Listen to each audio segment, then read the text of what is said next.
বন্ধুগণ, সর্বোপরি নাগরিক সমাজের এই বিবেক একে জাগরণ রাখতে হবে। যে কোনো অন্যায়ের প্রতিবাদে, যে কোনো আন্দোলনে, যে কোনো নারীর অত্যাচারে, অসম্মানে, নির্যাতনে, ধর্ষণে আমাদের রাস্তায় নামতে হবে।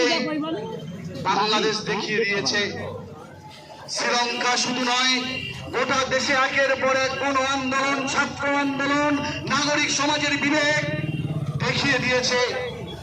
শুধু বাংলায় নয়, গোটা ভারতবর্ষে দেখিয়ে দিয়েছে মানুষের বিবেকের জাগ্রত রূপ দাবি আদায় করতে পারে, মানুষকে সম্মানের সঙ্গে মাথা তুলে বাঁচতে শেখায়।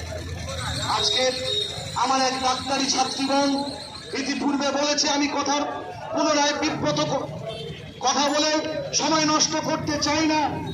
ডাক্তারি ছাত্রীগণ, জুনিয়র ডাক্তার, সে কিনা আমাদের সেবা দেয়, সাধারণ মানুষের প্রাণ বাঁচায়, জীবন বাঁচায়, আজকে আমরা তাকে রক্ষা করতে পারলাম না। তাকে কে ধর্ষণ করেছে, কে নির্মম অত্যাচার করেছে, তার মা বাবা জানতে চাচ্ছে না।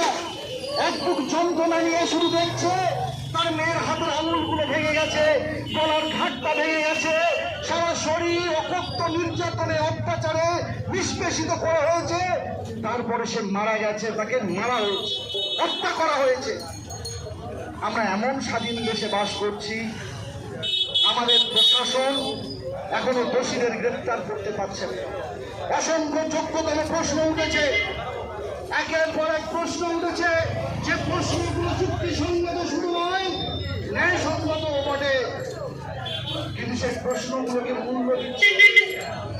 আগামীকাল যখন স্বাধীনতার বেদিমূলে আমরা দাঁড়াবো, স্মরণ করব দেশের স্বাধীনতার কথা, তখন আজকের আমাদের এই যে যন্ত্রণা, এই জ্বালা, এর সমাধানের পথ কোথায়?